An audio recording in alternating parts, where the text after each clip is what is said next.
ഇത് ഈ പെണ്ണിനെ ഞാൻ ഇട്ടിരിക്കുന്ന പേര് കിളവി നോറ. ഇവളെ ശരിക്കും ഉള്ള പേര് പോലും പറയാനുള്ള ഇതില്ലാത്ത ആളാണ്. എന്തിനാണ് ഇവളെ എടുത്തു വെച്ചിരിക്കുന്നത്? മറ്റേ അഖിൽ പറഞ്ഞ സംഭവം ഇവളാണോ എന്ന് ഇവളെ കാണുമ്പോൾ എനിക്കൊരു ചെറിയ ഡൗട്ടൊക്കെ വരുന്നുണ്ട്.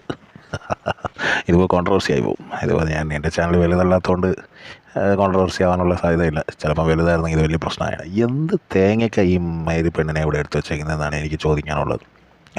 ജിൻഡോയെ പൊട്ടൻ പൊട്ടൻ പൊട്ടൻ എന്ന് പറഞ്ഞ് നിലവാരമില്ലെന്ന് പറഞ്ഞാൽ ഗബ്രി 100 പ്രാവശ്യം പറയും. ആ മരുന്നോട് എനിക്ക് ചോദിക്കാനുള്ളത്, അവനെന്ത് നിലവാരമാണ് ഉള്ളത്? മറ്റേ ജാസ്മിൻ്റെ മൂടും താങ്ങി നടക്കുന്നത്. വേറെ എന്താ അവൻ അവിടെ ചെയ്യുന്നത്? ഈ നോറയുടെ കാര്യം പറഞ്ഞാൽ എന്തിനാ ഇവിടെ എടുത്തു വെച്ചിരിക്കുന്നത്? ഈ മോഹൻലാൽ എന്ന് പറയുന്ന വലിയ മനുഷ്യൻ 2 ആഴ്ചയ്ക്ക് മുമ്പേ ചോദിച്ചതാണ്, സെബിൻ എന്ന് പറയുന്ന ആൾക്ക് നിങ്ങൾക്ക് ക്വാളിറ്റി ഉണ്ടോ എന്നും പറഞ്ഞ് കുറേ മൈരവർത്തനം പറഞ്ഞിട്ട് പുള്ളിപ്പോയി.